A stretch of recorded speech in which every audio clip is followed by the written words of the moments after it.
Okay, we picked up some time, and we still got 70 psi right here. As I've held it, I know it's going to make this kind of tight, so I'm just going to use my Zanny pliers right there. We're not Hercules today.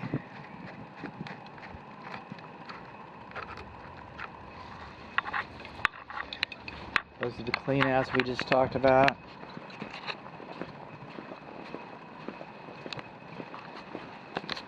I come through the home.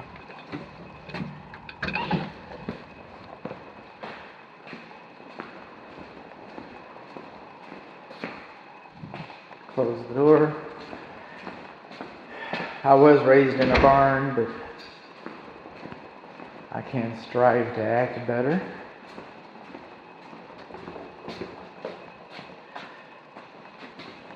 Inside here,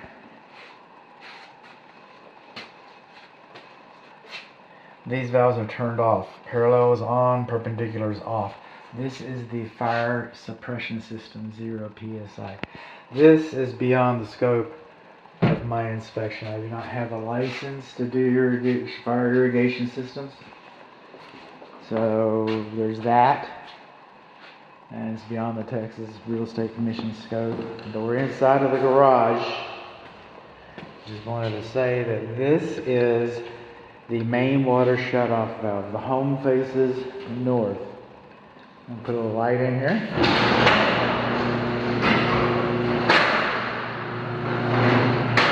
Kind of loud, isn't it?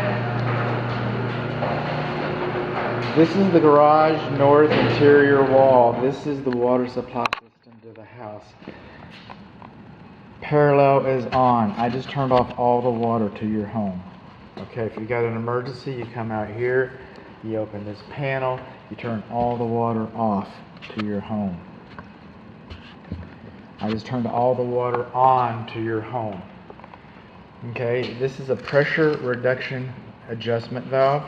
You can adjust it.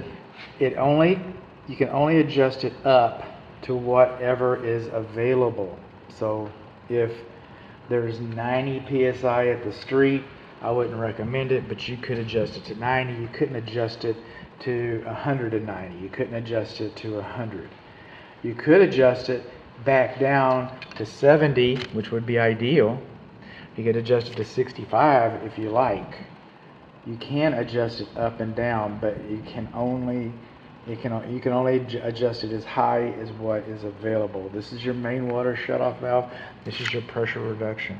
Depending on what kind of a water heater we have, if you have a conventional tank water heater, we're going to be looking for an expansion tank because you have a pressure reduction valve. This is a one-way valve. It only lets water go one way. So any water that's trapped in your house, in your commodes, for example, it won't get reintroduced in the potable water supply, and you would not be sharing your commode water with your neighbors. So that's a good thing. This device here, Flow by Moen, these are relatively new contraptions. I'm not wholly familiar with them, but I do know their purpose.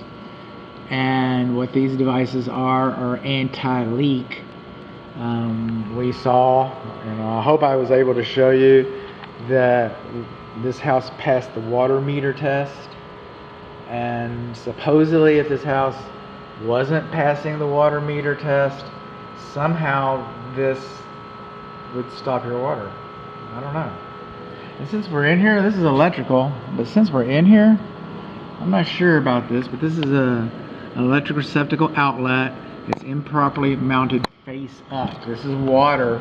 I just got a valve right here.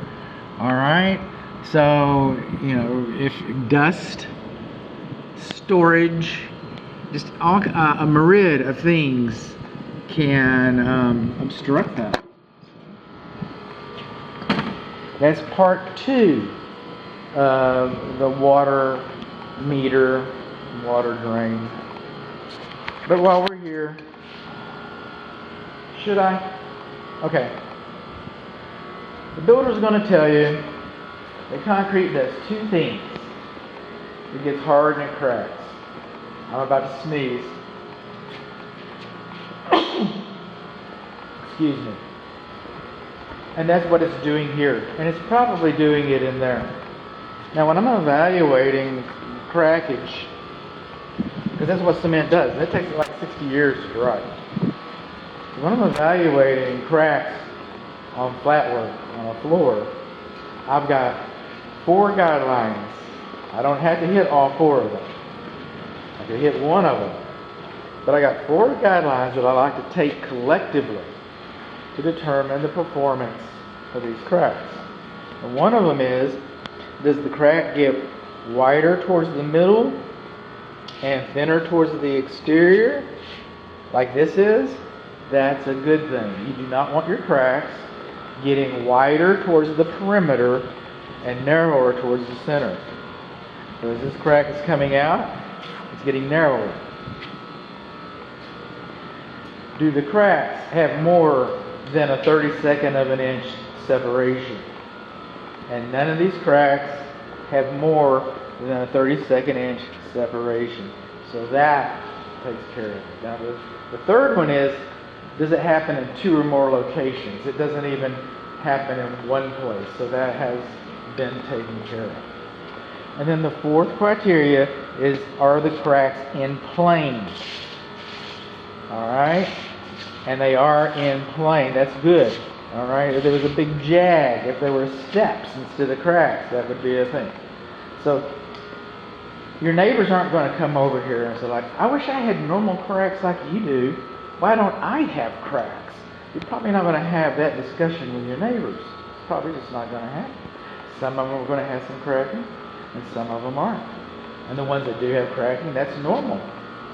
And the ones that don't have cracking, while that's very desirable, it's not exactly typical. I wouldn't call it normal, but I wouldn't call it typical. Another thing about the floor in here on the garage is this is called spalling. Okay, this wasn't dried properly. This is going to get worse. So this needs to be brought up and refinished, and that's going to get bigger. The spalling is going to get bigger. Now I know that wasn't water. I know we talked about the meter. We talked about we couldn't determine that there was a leak. I know that we found the main water shutoff valve. I know that we found we had 60, 70 psi pressure. I know that we found that the gas was properly bonded. I know that we found the cleanouts to be out there in the yard. I know that we found that we have a check valve and pressure reducing valve. I know that we found a leak warning device. Okay, that's the plumbing. And then we talked a little bit about the garage.